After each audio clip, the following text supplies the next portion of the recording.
Magandang balita ito mga kabarangay.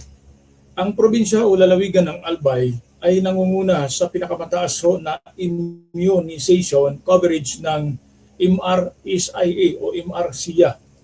Ayon po sa ating pong nakalap na impormasyon, pakishare lamang po ng ating palatuntunan. Salamat po ng marami. Ayon po sa ating nakalap na impormasyon, ang Albay po, ang probinsya ng Albay, sa kabila ng hamon ng dulot ng kalamidad, hindi nagpahuli ang lalawigan ng Albay sa pangangalaga sa kalusugan ng mga bata matapos manguna sa pinakamataas na immunization coverage sa nagpapatuloy na 2026 Ligtas Tikdas Measles Rubella Supplemental Immunization Activity o MRSIA sa buong Kabikulan o sa buong Bicol Region. At ang governor ng Albay, si Governor Noel Rosal, siya din po ang napili. Siya po ang napili ng Pangulong Bongbong Marcos Jr., Administrasyong Marcos na para pamunuan ang political advisory o political group dyan sa probinsya ng Bicol. Pero dito po tayo sa ating pong tampok na topic sa hapon na ito. Magandang hapon, August 25, 2026. Ayon po dito sa ating pong nakalap na impormasyon at lumabas na rin po ito sa iba't ibang social media platforms o sa iba't ibang social media na inilabas tungkol po sa issue po ng wetting dyan po sa probinsya ng Albay. Sabi nga ho rito, Small Town Lottery o STL, ginawang front sa wetting sa Albay. Yan po ang ating pong pag-usapan, talakayin sa hapon na ito. Muli, mga kabarangay, magandang hapon sa inyong lahat. Samahan ninyo ako upang pong pag-usapan natin ito. At ito po'y napakahalaga dahil malaki po ang responsibilidad at pananagutan ng mga ilang opisyalis ng ating gobyerno. Kasama na po ang mga kapulisan, ang ating pong law enforcement agencies na nakakasako po dito po sa illegal gambling. Ayon po sa Presidential Decree 1602 o mas kilala po sa PD 1602 na tinatawag nila na anti-gambling law noong mga panahon. Ito po'y nilagdaan noong panahon po ng dating Pangulo. Ang ama po ng ating Pangulo ngayon na si Ferdinand Edralin Marcos Sr. Siya po ang lumagda nito. Noong taong 1978, kung di po ako nagkakamali, na para po gawing isabatas bilang executive order o sa kanya pong Presidential Decree 1602 at ganoon din po sa Republic Act 9487. Ito po usaping illegal gambling o illegal na sugal sa ating bansa. Ito po ang mabigat po ng mga usapin dito. At tayo po lamang ay magtatanong po sa ating pong butihin na gobernador ng probinsya ng Albay, si Governor Noel Rosal. Kung alam po ba niya ito pong ating tatalakayin sa hapon na ito. Mabigat ang mga aligasyon na ibinabato kaugnay na umano'y operasyon ng wetting sa probinsya ng Albay. Na sinasabing gumagamit lamang ng STL bilang front. Tandaan po ninyo STL bilang front. Ayon po sa mga paratang kabilang umano sa mga dating sangkot, si dating Kapitan Alwin Nimo. Kilala po ba ninyo ito? Police Regional Director, Police Brigadier General Miranda Sir. Kilala po ba ninyo itong si dating Kapitan alias Alwin Nimo? Ganon ka din po, Governor Noel Rosal. Kilala po ba ninyo itong si dating Kapitan Alwin Nimo? Na sinasabing naging bahagi siya ng isang Lucky Charm venture. Lucky Charm venture ng isang ng umano'y nag-ooperate ng wetting sa lalawigan ng Albay. Mas mabigat pa rito ang aligasyon na matapos umanong alisin si Kapitan Nemo. Alam po ba ninyo mga kabarangay, bago tayo magpapatuloy, pangatlong resibo na po natin ito. Pangatlo na po natin itong beses na tinatalakay. At alam po ba ninyo, after na matalakay natin ito, nung mga una at pangalawa nating pagtatalakay o pagkukwentuhan, dito po sa issue ng illegal na sugal na tinatawag nilang wetting sa probinsya ng Albay, ay marami na pong mga naglalabasan ng mga video na nagpapatunay di umano sa mga aligasyon na ito. At pangalawa, nung ating pong itong tinagtad po ng ating pong mga komentaryo regarding po dito, lumabas na rin po ang isang video ni dating Kapitan Alwin Imo na siya po ay nagsasalita na kumbaga sa issue ng weteng sa probinsya ng Albay. Ito, ipagpatuloy po natin. Nakatanggap daw po siya di umano ng banta sa kaniyang buhay. Ito ay isang seryosong usapin na hindi dapat basta-basta lamang isang tabiho ng mga otoridad, lalo na kung may mga ebidensyang maaaring makatulong sa investigasyon. Sinasabi rin ng may mga dokumento at iba pang materialis fuertes itong si Kapitan Nemo na umano'y may kaugnayan sa mga pagpupulong. Tandaan ninyo ito, pagpupulong kabilang ang isang meeting nila meeting po ito ng mga iligalista kasama ang kontraktor politiko at mga iligalista dyan po sa Quezon City. Tandaan po ninyo, isang beses po ako po'y nakaharap po ng isang mataas na opisyal ng pulis dyan din po sa Quezon City. Kami po, hindi po nila alam na ako po'y media. Nagkataon lamang po, nandun ako sa area. Nung panahon ito ng Duterte administration, kasagsagan po na paimbestigahan sana po ng mababang kapulungan ang issue po ng weteng. Trinabaho po namin yan, kanya lamang bigla ayon po sa aking informante, bigla daw pong tumawag si Congressman Pulong na huwag nyo nang ituloy. Ganun po ang kwento. Alam po ba ninyo ilang linggo o halos buwan po ang aming pong iginugol, inilaan para po mag-imbestiga. Yan po ang aming pong trabaho noon. At isa pong mataas na opisyal ng kapulisan, kasama po ang kolektor, bagman kung tawagin, ng mga pulis, at syempre po yung mga tauhan ng mga operator. Ibig sabihin, yung mga bangka rito, financer ng weteng. Sila po ay nag-uusap regarding po sa kanila pong operasyon na simulan na sana. Kanya lamang sinimulan nila, hindi ko na po alam kung paano nasimulan. At pinag-usapan nila doon yung kikitain at porsyento po ng mga protektor. Kasama na po dyan, lahat na po yan, barangay, pulis, mayor, at iba pa na mga tumatanggap. Kasama na yan. Kanya lamang hindi nila alam na nandun ako. Kaya isa po sa mga madalas pong pinagmimitingan nila, alam po ba ninyo itong Quezon City Hall? Sa kabilang side meron pong tinatawag sila dyan na, ano ba tawag dito, yung tagus po doon sa Quezon City Police District. Meron pong isang kalye dyan, puno ng mga kainan. Doon po kami sa isang kainan, nagmi-meeting Kaya po ako naniwala dito sa sinasabi po nitong si dating Kapitan Cap Nemo, na mayroon po silang pagpupulong o meeting dyan sa Quezon City area. Palagay ko, doon din po ito ginaganap sa amin pong pinuntahan. Okay, tuloy po natin. Pati na umano yung mga bayad ng payula para sa mga protector ng illegal na operasyon. Kabilang umano sa mga tinutukoy sa mga aligasyon, ang dalawang kontraktor. Contractors. DPW siguro ito. DPWH contractors. Kasi nung panahon po nang nasa Bicol din ako, alam po ba ninyo na uso po noon ang sinasabi po nilang sa mga NPA, New People's Army, na magbibigay ka ng tax sa kanila. May tawag mo sila doon.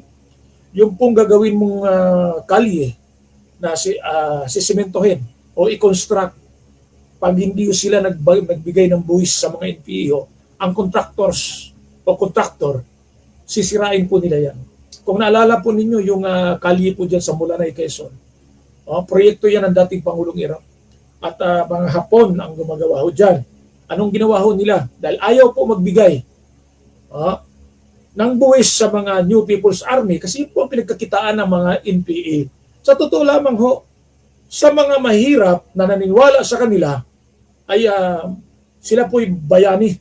Pero sa mga taong hindi naniwala sa kanila, sila po'y mga extortionist. Yung pong mga New People's Army. Pasintabi po sa kanila. Baka mamaya, bukas makalawa, magkaroon tayo ng threat nito. Pero okay lang. Sanay tayo dyan. Kung naalala lamang po ninyo, yun po ang isa po sa mga gawain ng NPA. Manakot, nang hingi ng buwis. Buwis nila, di buwis ng gobyerno. Pag hindi nagbigay, bibigyan kanila ng mga sampol Yun po, sinunog po yung mga malalaki nilang mga equipment, no, para po sa construction. Siyempre po, walang magawa kasi wala pong kakayahan ng gobyerno natin upang protektahan. Kung napansin po ninyo, marami pong mga ginagawa hong kalye o mga buildings sa iba't ibang mga probinsya, lalo na po doon sa mga invested area na lugar, Mindanao, Luzon at Visayas. Ang iba po niyan ang nagko-construct po ang mga military. Dahil po kapag private contractor ang gumagawa, tsak sigurado ho yan. Hindi pwedeng hindi sila magbigay ng buwis sa mga NPA. Kaya nga po, lumalaki po ang halaga ng proyekto kasi po ang dami pong tumatabas, tinabasan ni politiko, tinabasan ni kontraktor, at marami pang iba. Okay, pasensya na po sa signal, medyo mahina. PLDT Wi-Fi, please lang ho, huwag niyong sirain ang aking programa. Maraming salamat. Okay, at dalawang kontraktor at dalawang politiko. Kabilang na ho si Noel Rosal. Sino po ba itong Noel Rosal sa wedding sa Albay? May binabanggit din di umano na nawawalang 4 na milyong pondo o pera sa loob lamang ho ng 2 araw na sinasabing hindi nabayaran ng financier dahil mayroong sabuatan at mga kolektor, kabo ay hindi nabayaran dahil sa laki ng tama. Ayon kay Kap Nemo, malaking problema pala ito. Pag tinamaan mo sila ng 2 milyon sa loob ng 4 na milyon sa loob ng 2 araw, bigla ho nagbago po ang sitwasyon. Ayon kay Kap Nemo, may dokumento, may records, larawan, blue book, resibo at iba pang ebidensya na makapagpatunay na sa mga pahayag na ito. Sa kanya pong kwento. Kaya nga ho, ang tanong ngayon, nasaan ang investigasyon? Naimbestigahan na ba ito? Ang problema ho rito, hindi po kayang imbestigahan ito ng Senado at maging Kongreso. Bakit? Matatamaan ang mga kapwa nila, mandurugas. Dapat ito po sana ang iwawalwal ng mga Duterte. Paano ho maiwalwal ng mga Duterte? Isa rin po silang involved dito sa mga illegal na pasugalan. Di ba? Sila nga po ang talaga pong doon po sa mga tinatawag na Philippine Offshore Gaming Operation, yung POGO ho. Sila po ay ngarag upang sige, i-operate mo na yan. Malaki ang kikitain ng bansa at ang bulsa ko. Di ba? Kung totoong may operasyon ng wetting na gumagamit ng STL bilang front, hindi lamang ito simpleng usapin ng politika. Ito yung usapin na pagpapatupad ng batas, pananagutan at integridad ng mga institusyong dapat nagpoprotekta sa publiko. Paano nga magprotekta sa publiko? Na sila po mismong magpoprotekta, ay sila din po ang tumatanggap, nagpoprotekta sa mga illegal na sugalan katulad ng wetting at iba pa. Kaya ang panawagan, Albay Police Provincial Director, ano na? Sir, baka dumating ang araw, sir, hindi na ho kayo makilala. Baka bigla ho kayong magihong pogi ho niyan, pumuti, at bigla ho kayong gumandang katawan. Sir, baka magtaka naman po ang iyong kapwa ho, Director, Police Provincial Director. Sasabihin sa iyo, sarap buhay mo dyan, pare ko. Batch, mate, ang sarap ng buhay mo riyan.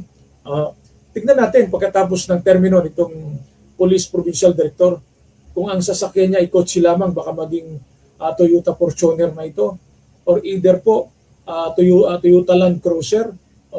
Tapos sasabihin nila, inutang ko yan sa Toyota. Nag-avail ako niyan, pero hindi po alam ng taong bayan na ang ipinambayad po sa kanya pong hulugan na sasakyan, ng magarang sasakyan, ay galing po sa illegal. Tanungin ko po kayo, magkano po ba ang sweldo ng isang pong Police Provincial Director? Ang isang Police Regional Director, magkano po ba ang sweldo nila? At ano po ang sistema o klase ng buhay nila? Yung bang kanilang mga anak nag-aaral sa pampublikong paaralan? Hindi. Nag-aaral yan sa mga magarang paaralan, standard class na mga paaralan. Hindi ho sila pabayag, isasabihin ho ng kanya pong may bahay, bakit ba aralin natin sa public school ang anak natin? PD ka, RD ka, mahal RD ka, PD ka, paaralin mo sa pampublikong paaralan. Delikado ang anak natin riyan. Walang matutunan dyan. Kaya private po ang anak ng mga yan. Ito Dapat ho maimbestigahan ito ng patas, profesional at walang kinikilingan ang lahat ng aligasyon. At kung wala namang basihan, ibasura mo. Di ba? Sa ganitong mga usapin, hindi dapat manaig ang pangalan, posisyon o kapangyarihan. Ebidensya ang dapat magsalita, batas ang dapat manaig. Kaya ulitin ko ho, ito po'y pangatlo na po nating tinatalakay. Hindi ko alam. At ilagay din po natin yung pagmumukha po ng isang general na laki na rin po ang kinita dito sa illegal na pasugalan. Hindi po siya pwedeng makapagkaila sa akin dahil marami na po akong kilalang mga pulis na mismo po sila ang nagsasabi na talaga pong may katotohanan itong ating tinatalakay. Kaya nga po ang tanong ko po dito sa bagong Pilipinas, nasaan na po ang bagong Pilipinas? Talaga po bang pinabayaan na po ni Pangulong Marcos ang lahat ng mga pulis na para ho umorbit sa illegal na sugalan? Totoo ba yan, Pangulong Marcos? Bahala na po kayo, Pangulo, kung ano po ang mag-ipon ninyong pasya sa akin pong sinasabi. Pero, tandaan po ninyo, mahal na Pangulo, hindi po ito kalukuhan ng aking sinasabi. Ito po ay katotohanan. Kaya ngayon pa lamang, kaya lang mahina po itong mga DDS dapat ito ang mga pinag-uusapan nila tungkol po sa illegal na pasugalan at iba pa na dapat yung pag-usapan nila. Bakit? Dahil involved dito ang amo nila at involved din dito ang bagong Pilipinas. Maraming salamat po sa inyo. May mga vlogger ho. May mga vlogger ho. Ayon po kay Kamanggagawa Party List Congressman o Representative Ili San Fernando. Ayon po sa kanya pong pagtatalakay o pag-imbestiga o pagsusuri ho tungkol po sa mga ilang vlogger, mga sikat na vlogger, ito hindi lamang ko katulad na sa akin ito. Ito po yung mga sikat na vlogger, sikat po na mga content influencer. Magaling po ito at kinikilala, may mga followers ito na almost millions na followers. At ganoon din po yung mga kilalang artista na talaga pong nagpo-promote ng online gambling. Yun po ang pag-usapan natin sa hapon na ito. Talaga bang ang bansang Pilipinas, sa bagong Pilipinas, ang online gambling at casinos ang pinakamalaking kita? Wala na po ba talagang ibang alam ang ating bansa na sa pamamagitan po ng online gambling na lamang at casinos? Tayo umaasa para kumita ang Pilipinas, wala na po talagang iba. Mahal na Pangulong Marcos, sa tingin ko po wala na ho siguro. Dahil wala na po kayong ibang naisip po na pwedeng pagkakitaan ng bansa natin dahil po kayo po ay nakapokus na lamang sa problema po ng ating bansa tulad ng pagbaha. Kayo po ang tinamaan ng lintik sa problemang ito. Nagsimula ito sa mga una mo pang administrasyon na nauna sa iyo. Pero kayo po ang pinutukan. Bakit? Nakaplano na itong lahat. Sadya po talaga. Ang pasintabi na magalit na po na magalit sa akin ang sino man. Sadya po talagang ginawang substandard ghost project ang ilang mga flood controls project ng mga nakarang administrasyon hanggang sa unang taon ng iyong administrasyon bago ninyo nalaman na mahiya naman kayo. Dahil po nakapokus kayo riyan. Hanggang ngayon wala po kayong kakayahan na masolusyonan ang problemang ito kasi kung sinunod po ng dating administrasyon yung master plan po ni dating DPWH Secretary Singson, sana ngayon mga 30% na lamang ang problema natin sa pagbaha. Kasi po mas lalong lumala ang pagbaha sa atin ngayon. Lalo na po nung nilamutak tayo ng halos 3 linggo na pag-ulan nitong nakarang mga araw. Kaya po, pag-usapan natin ito pong usapin po ng online gambling na kumakalat po ngayon sa social media. Alam po ba ninyo, mas kaya pa nating ipahuli yung pong mga sugal lupa na may mga minor de edad na mga nagsusugal. Kayang-kaya po nating ipahuli yan. At salamat din po sa Philippine National Police. Ang isa po nating nilalapitan. Salamat po sa Philippine National Police dahil sila po ang madalas nating nilalapitan kapag tayo may pinapahuli na mga pasugalan na may mga batang nagsusugal. Salamat po sa inyo. Pero doon po sa tawag dito, anti-cybercrime sa NBI, sa Philippine National Police, dapat po trabahuin ninyo. Ang laki po ng inyo pong tinatawag nitong intelligence fund. Malaki po ang budget po ninyo para po kayo magtrabaho at alamin po kung saan at kanino itong mga platforms na ginagamit. Pero again, salamat kasi may mga ilan po na may ilan pa rin po na nahuhuli ng PNP, CIDG, NBI at iba pa na law enforcement agency. Pero mas paigtingin, mas palakasin, bigyan ng talagang mandato na unahin itong illegal gambling, online gambling. Dahil marami pong mga minor de edad.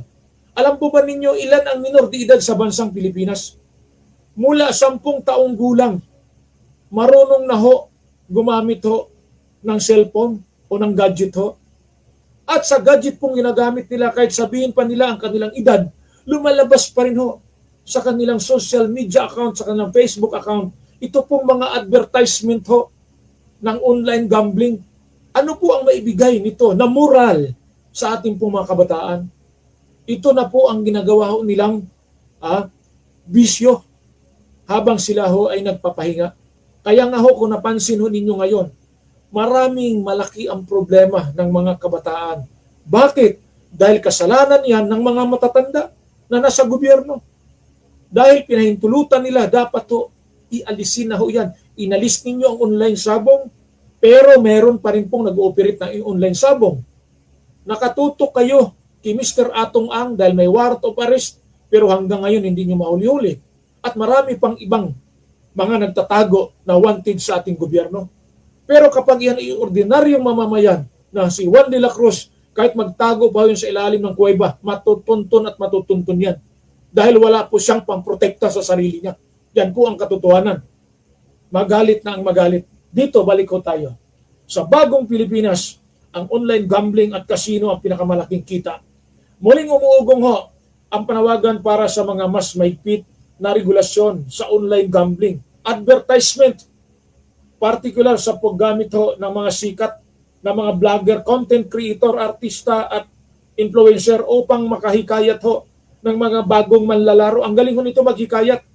Ayon kay Kamanggagawa Party List Representative Eli San Fernando, may mga vlogger, content creator at artista umano na nagpo-promote ho ng online gambling platforms, kabilang sa mga nababanggit sa mga diskusyong online si Ivana Alawi at iba pang personalidad.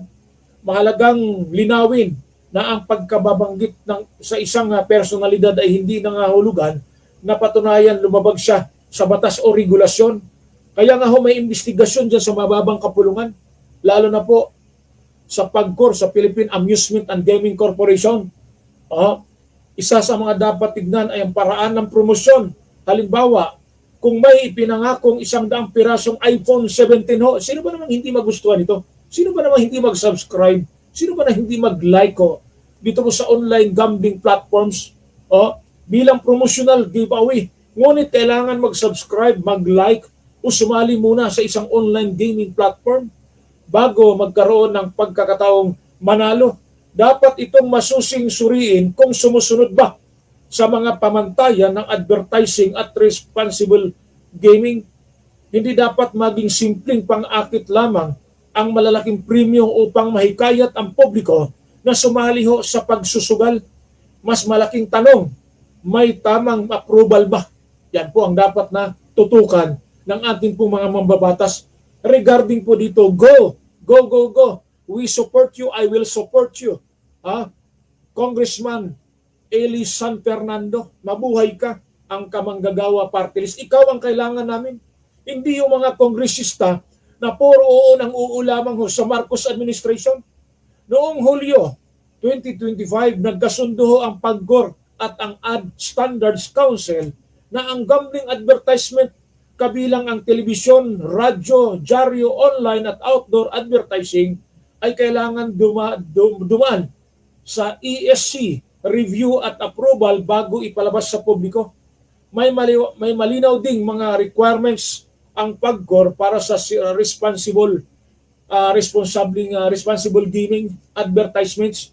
Kabilang dito ang pagbabawal sa pag-target sa mga wala pang 21 taong gulang at ang paggamit ng responsible gaming messaging. Noong 2025, pinalitan ng PAGCOR ang dating tagline at ipinatupad ang gambling can be addicted o can be addictive. Know when to stop.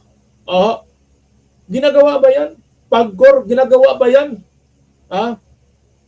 Marcos administration, na ito pong ads na ito, na gambling can be addictive. Marami na pong naging addict po sa pagsusugal. Online man yan o hindi. Pero hindi po nasolusyonan. Kaya nga po, pabangkaruti na ho ang bansa natin. Pabangkaruti na. Dahil yung pera ho, sinasalo lamang ho ng ilang mga kapitalistang mga financier ng sugal. Ang dami po mga players niyan. Milyones ang players pero ilan lamang po ang mga gambling operator. Di ba? Sino ang yumaman? Sila po. Pero ang mamamayang Pilipino, lalong nabaon sa hukay ng kahirapan because of online gambling. Tandaan po ninyo yan. Kung mapapanood po tayo ng ilang mga eksperto, lalo na po sa mga krusada against illegal gambling, samahan ninyo ako sa aking pong tinatalakay upang pong mag-ingay tayo at nang mawakasan na itong problema ng ating pong bansa. Ito pong problema po ng sugal. Di ba?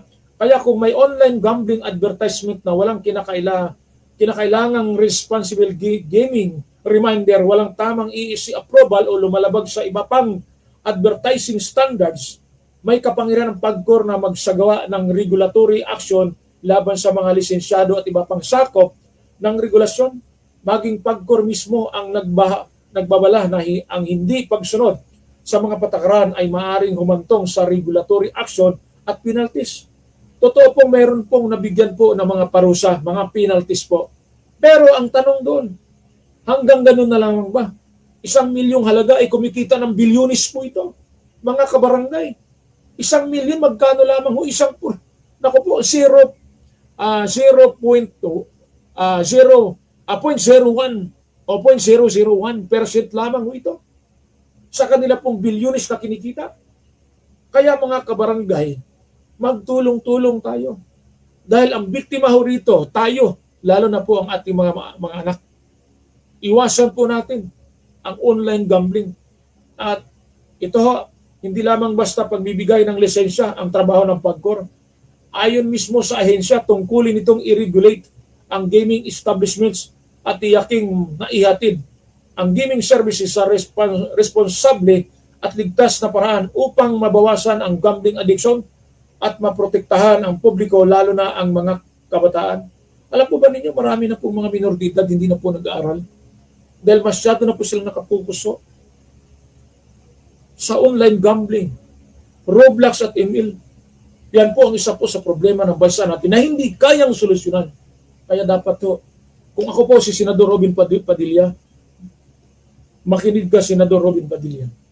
Alam ko na magaling ka, kahit tinatawag kang bobo o tanga ng iyo pong mga kalaban sa politika o iyo pong mga detractors, ika nga.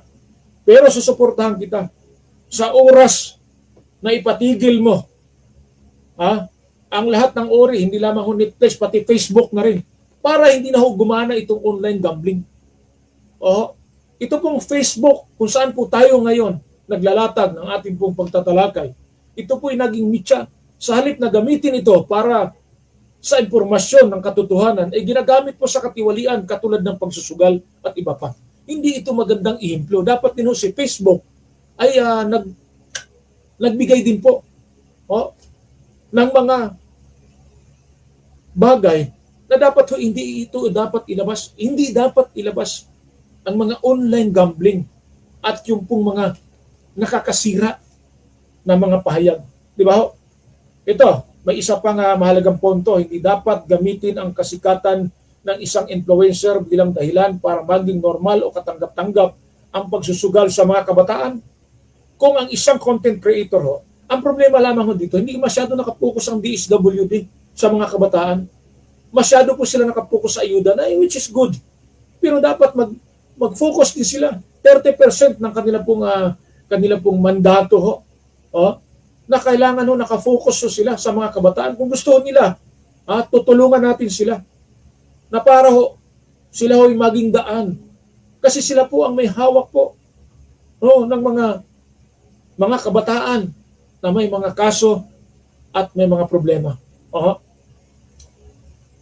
Ito, sabi nga ho rito, ang tanong ngayon sa PAGCOR, nasusuri ba ng maayos ang mga online gambling promotion ng mga influencer? May ESC approval ba ang bawat advertisement na inilalabas sa social media? May malinaw bang responsible gaming warning? At higit sa lahat, protektado ba ang mga kabataan at iba pang vulnerable sectors sa agresibong online gambling promotion? Sa panahon ngayon ng isang pindot lamang sa cellphone ay sapat na makakita ng gambling advertisement. Hindi na sapat ang bata magsasabi na game responsibly. Di ba ho? Kung naalala ho ninyo nung ako po'y medyo bata pa, bago lamang ko ito ang Facebook, isa ho sa mga sikat no na sugal ho sa online ay ito pong online sabong.